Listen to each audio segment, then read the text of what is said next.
उन्होंने दुनिया की परवाह नहीं की, उन्होंने अपनी आत्मा का और अपने भगवान का, अपने धर्म की तरफ गए।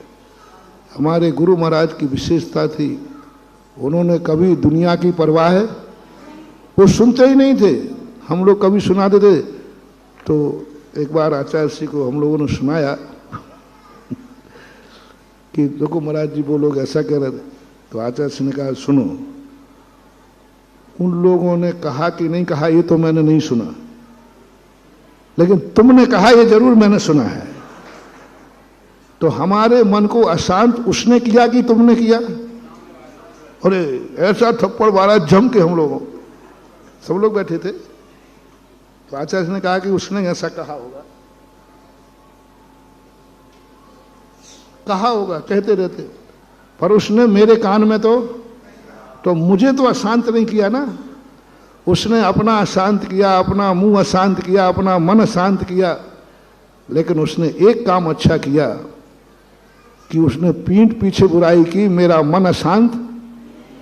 लेकिन तुम लोगों ने सुना के मेरे कान में किसने सुनाया? भगत ने कि दुश्मन ने? तो मेरे कान को अशांत किसने किया? क्या सोच था गुरु का, क्या सोच! 1 मिनट में चुप कर दिया कि नहीं, उसने किससे कहा हमें पता नहीं है, लेकिन तुमने हमें सुनाया है, तो हमारे कान में वो शब्द आया है, तो मन अशांत तो तुमने किया ना।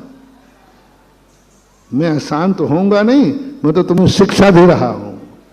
यानी उनका ये संदेश था कि जब अच्छा कार्य करो तो दुनिया की मत सुनो, अच्छा कार्य में जुट जाओ, सफलता ही सफलता।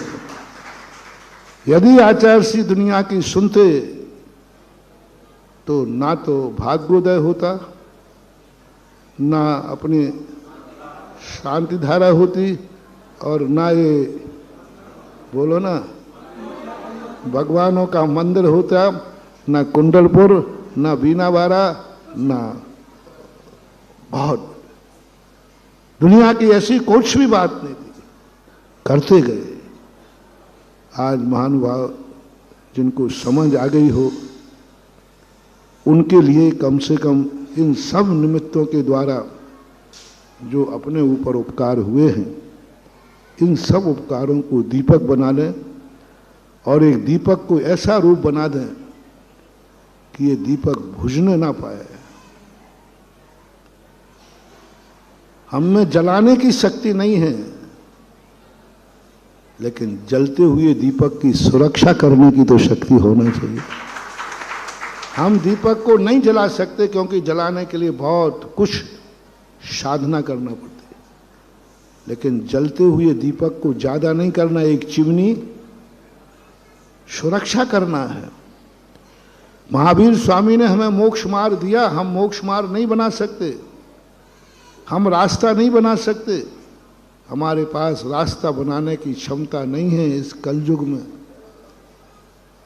लेकिन महावीर स्वामी जो रास्ता बना गए, उस रास्ते को सुरक्षित करना है। अब रास्ता कैसे सुरक्षित हो, यही संदेशा पूज्यवर ने बुंदेलखंड के विद्वानों को दिया। यही संदेशा महाराज ने यहां बैठ कर दिया कि तुम लोग क्या कर रहे हो, मोक्ष मार्ग हम नहीं बना सकते, महावीर ने बनाया है, लेकिन कम से कम हम उसकी सुरक्षा तो, और सुरक्षा कब होगी मार्ग की? बागड़ा लगा दो, बागड़ा लगाने से मार्ग बचा रहेगा, घास नहीं उगेगा।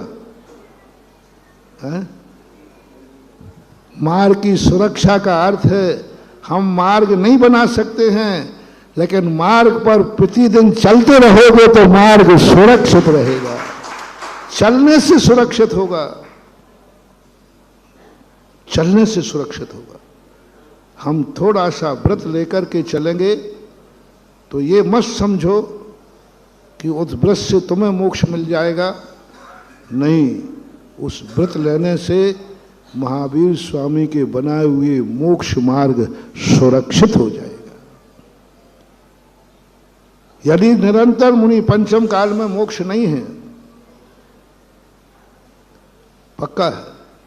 तो जब मोक्ष नहीं है तो विद्वानों ने निर्णय कर लिया कि मोक्ष है ही नहीं, तो फिर काय को मुनि बने, काय को व्रत ले।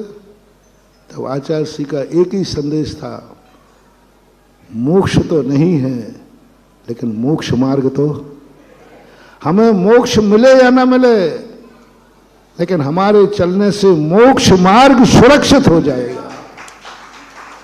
और मोक्ष मार्ग सुरक्षित हो गया तो मोक्ष कभी ना कभी, और मार्ग ही खत्म हो जाए तो अपन को मोक्ष मिले या नहीं मिले, जो रास्ता महावीर ने, महान आचार्यों ने हमें बना के दिया है, हम उस रास्ते को उपयोग करें, हम उस रास्ते को अमल करें, उस रास्ते पर चलते रहें।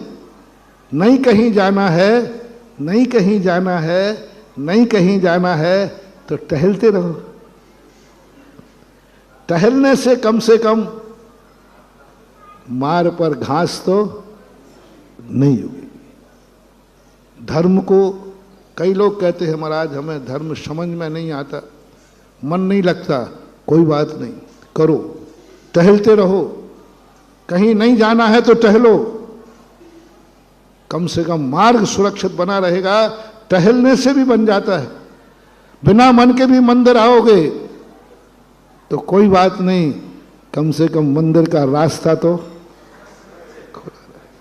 हो सकता है। कई बार तुम्हारा मन ना लगे, हो सकता है माला फेरने में मन ना लगे, हो सकता है स्वाध्याय करने में मन ना लगे, हो सकता है व्रत पालन करने में मन ना सही, बिना मन के सही। मैं तो हमेशा कहता हूं बिना मन के सही, बिना मन के सही धर्म करो, तुम्हें कुछ मिले या नहीं मिले लेकिन धर्म का मार्ग सुरक्षित बना रहेगा। और रास्ता यदि हमने सुरक्षित कर लिया तो कभी ना कभी अपन एक आध दिन मंजिल के प्रति भी योग्यता पा लेंगे, प्राप्त कर लेंगे।